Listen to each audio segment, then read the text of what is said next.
Spring Harvest family and any guests joining us this year for Spring Harvest Home. My name is Clare Williams and I'm a fellow at the Oxford Centre for Christian Apologetics. I'm so glad that you stopped by to listen into this talk, which examines the question, is there only one truth? Now, for many of us in this time of global crisis, we're trying to pull together, we're trying to stay connected with our family and with our friends, despite being physically separated. And this is encouraging the community links, whether virtually or volunteers signing up to help one another. That's given us a real sign of hope for the future. But I've also noticed, and perhaps you have too, that whilst I'm trying to stay connected to the people that I love, I'm also having to protect my emotional and mental well-being by filtering what it is that I'm reading and I'm hearing. Just a few days ago, your phone was probably flooded with notifications, just like mine was, with messages from well-meaning friends and family, message after message, video after video, meme after meme, trying to keep you updated with the latest on the coronavirus. And for me, I had a few good laughs at some memes about toilet paper, and I sent a few updates myself. I sent a few videos myself, but much of what I received wasn't really that helpful, and much of what I sent wasn't that helpful either. You see, when it comes to information, there's a difference between being informed and being overloaded, especially if the so-called information is probably exaggerated or just simply not true. And it's interesting that on the 27th of March, BBC News Trending, they released a blog advising us of how to stop bad information from going viral. We need to pause and think before sharing, the article said. We should consider biases and we should also undertake some fact checking. And this would help us to promote information hygiene. In our current situation, it reminds me of some comments made by actor Denzel Washington. It was in 2016 that he was on the red carpet, he was promoting his film Fences, when a reporter asked him his opinion on fake news. Now, bearing in mind, this is the time of the US general election. Washington said this: "If you don't read the newspaper, you're uninformed. If you do read it, you're misinformed. What is the long-term effect of too much information? One of the effects is the need to be first, not even to be true anymore. We live in a society now where it's just first. Who cares? Get it out there. We don't care who it hurts. We don't care if it's true. Just say it. Sell it." And I think you'll agree that his comments are more than just criticism of fake news. They actually hint at a curiosity in our culture for the sensational, for a bit of a scandal. And often that curiosity sacrifices truth on the altar of expediency. If there's one conclusion that we can draw from what I've shared so far, it's that our global crisis has highlighted our need for truth. When it comes to our jobs, our families, our health, our education, our homes, and life as we once knew it just a month ago, suddenly truth matters. We need to know that when we hear information, it actually corresponds to reality. We need to know that the facts are consistent and they're coherent, that they don't contradict one another.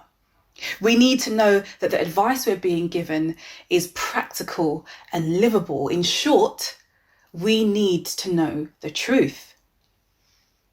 And we can also take this one step further, because the coronavirus pandemic has actually opened up bigger questions of truth for us. As we've been getting used to the new normal, some of us have had to slow right down, and we've started to think about some of life's deepest questions. When you're on the go, we don't realize that we're all living our lives based upon exclusive truth claims. One author explains it like this: we all have a philosophy, whether we realize it or not. Even saying I don't have a philosophy is a philosophy. In other words, we all live our lives by certain assumptions, by basic beliefs about how the world operates. Is there a God? Are good and evil real? What is truth? Is there an afterlife? These are life's ultimate questions, and we should make sure our answers are rooted in truth, not cultural trends. Who would have guessed just a month ago our life and our culture would have changed so much? And this is why I think this author is saying that our answers are rooted in truth and not cultural trends. And so for the next few moments, as we consider today's topic, let's think about two further questions. Question number one, why does truth matter? And question number two, what does the Christian faith have to say about truth? So let's take a look at question one. If you're watching this, you may well be a parent at home now with the task of homeschooling your children or your child whilst doing a 9-to-5 job at the same time and trying to keep everybody under your roof healthy, happy, calm and fed. And if that's you, I salute you. And maybe you've tried to conduct an English lesson. You've asked your child to read a poem or a story, and then you've asked them, what does that mean to you? And this is just very similar to how an English teacher might ask your child to respond to a text that they've read. But the sentiments behind this question, what does that mean to you, crosses over from just literature and textual interpretation and is actually moved into our popular everyday speech. What do I mean? When we listen to someone share their political or religious beliefs, we might say things like, that's true for you, but not for me. When we do this, we're expressing the postmodern idea that there is no such thing as objective truth. It's the idea that everything from literature to lifestyle choices is just a matter of preference, and harmless preference at that. But why? Because truth isn't outside power. Each society has its regimes of truth, techniques and procedures charged with saying what counts as true. And these are the words of Michel Foucault, the French postmodern philosopher. This was an interview about truth and power back in the late 1970s. And he warned us about being oppressed by objective notions of truth. And so when we say things like, you know what, that's true for you, but it's not true for me, we recognize that this has certainly come from a noble or good desire to encourage tolerance as we celebrate living in a diverse society, but a society that is still filled with injustice and inequality. However, there is something not quite right with this type of reasoning. It's our attempts to be fair with everyone and try to respect what they believe to be true, that we end up not making much sense at all. If we say that truth is subjective, that it's open to our personal preference and opinion, we're actually saying it's objectively true that truth is subjective. We've contradicted ourselves. And perhaps we might say that truth does exist, but we just can't know it.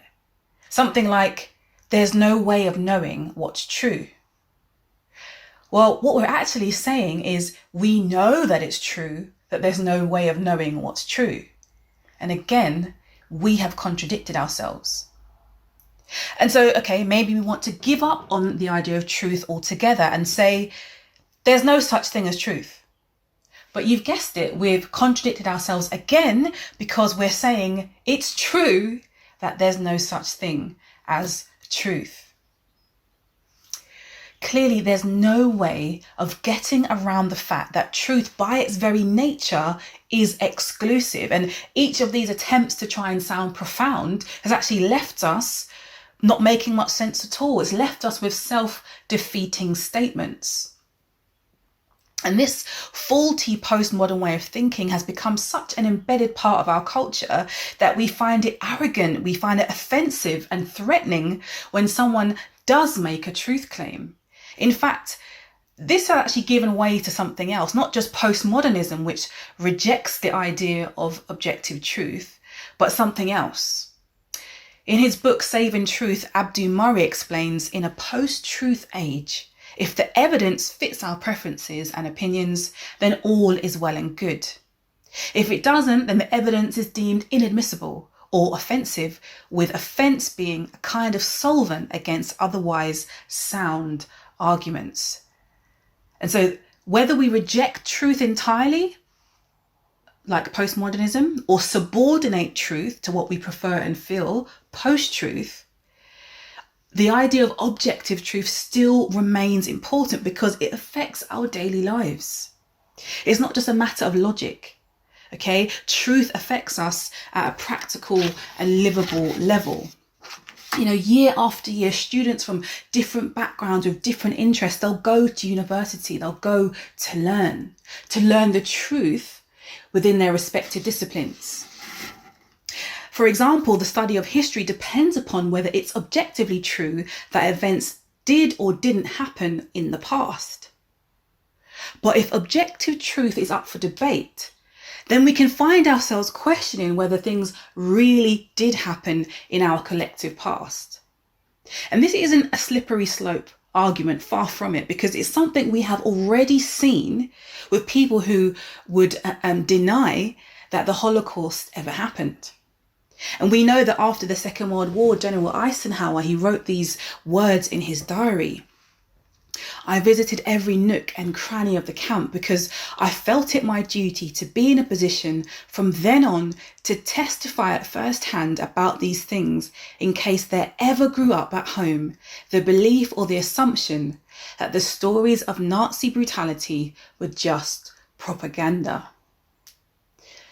It is chilling to think that Eisenhower would feel the need to guard against Holocaust denial back then, when a very recent BBC Two documentary with David Baddiel confronts the fact that Holocaust denial is still alive and well today. If truth is subjective, if it's true for you but not for me, then what's to stop us from downplaying the damaging effects of, say, the transatlantic slave trade on black communities today, or downplaying the effects of present-day racism, or denying the existence of modern-day slavery, which is happening right under our noses? If truth is subjective, we can refuse to take seriously the experience of women who are now speaking up since the Me Too movement. What's to stop us from saying that sexual assault, that the Holocaust and that slavery, well, they aren't terrible acts at all? Because if there's no truth, then there's no objective morality. Are we really willing to go where the denial of truth leads us? Right before our eyes, Generation Z, our children, and millennials everywhere, they have a keen passion and a keen sense for justice. But as we've considered with the Holocaust, with the Me Too movement, and with past and present day examples of slavery, truth cannot be separated from matters of justice. And so, to our second question, what does the Christian faith have to say about truth? I'm going to begin my response to this question with an apology. Maybe you're listening to this talk and you're not a Christian. You're skeptical about faith, and one of the reasons could be that you've come across Christians who've had a high and mighty attitude claiming that their beliefs are true, and the way that they've done it is really uncharitable. It's been really off-putting for you. And perhaps I'm guilty of that myself, and I apologize for that. I'm sorry for the hurt that this kind of attitude has caused you. As much as we might try, Christians don't always get it right. But at the center of Christianity is someone who did. The person around whom the whole faith revolves, Jesus of Nazareth.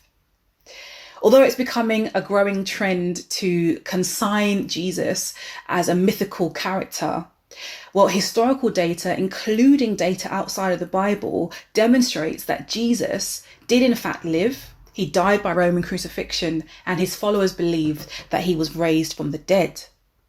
Interestingly, during the trial of Jesus before his execution, the Roman governor, Pontius Pilate, again, someone seen in the Bible for whom there is compelling archaeological evidence that he was a real Roman official. Well, Pontius Pilate asked Jesus a question. What is truth?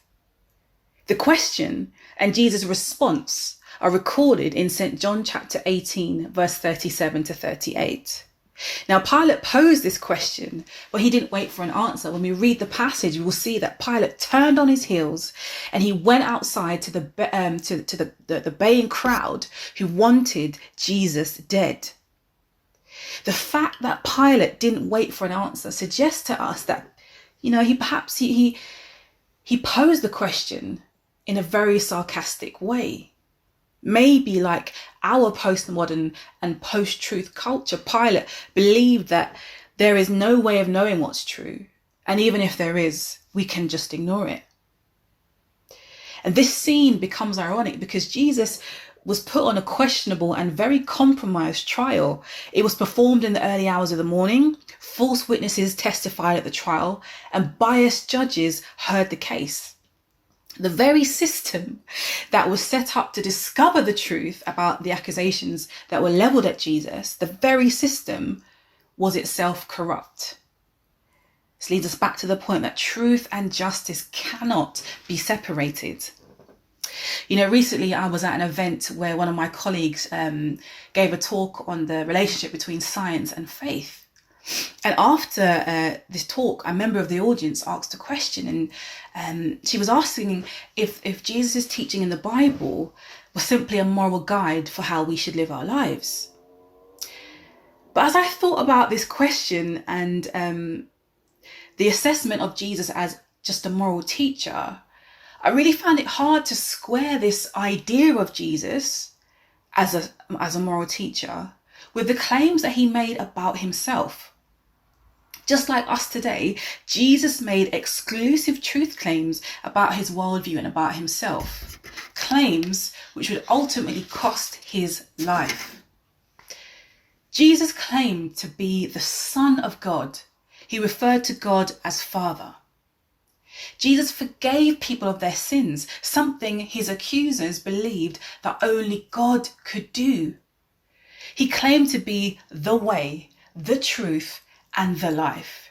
Now, this is huge because if Jesus is God, if he stepped into time and into the world, then he can claim to be the truth, capital T. So truth then isn't just a concept or an ideology. Truth is a person. And so truth can be known, the truth about God, the universe, and the deepest questions of our lives. And so the guessing is off and we're not groping around in the dark. In fact, Jesus' crucifixion shows that unlike postmodernists fear and warn against, truth isn't oppressive. Jesus, the embodiment of truth, didn't come to dominate us, but to save us. He came to lay his life down to give us a living relationship with truth, with God himself. In her book, Confronting Christianity, 12 Hard Questions for the World's Largest Religion, I totally recommend this book. Dr. Rebecca McLaughlin, she writes this: Jesus presents himself not as one possible path to God, but as God himself. We may choose to disbelieve him, but he cannot be one truth among many. He has not left us with that option. So today we've explored why truth matters, especially in the face of the global crisis. We've looked at why postmodernism can offer some thoughtful critique on power and oppression, but it ultimately fails to give us the grounds on which to base justice, and justice cannot be separated from truth. And lastly, we reflected on the truth claims that Jesus made about himself. In closing, I invite you to diligently research the claims Jesus made about himself. You might have found yourself with a little bit more time on your hands, and with everything that's going on with the coronavirus, maybe this is causing you to evaluate what it is that you believe about the world, what it is that you believe about human dignity, about love, about justice in the face of global suffering. In the midst of what we're seeing happen, we're asking the same question that Pilate asked 2,000 years ago. What is truth?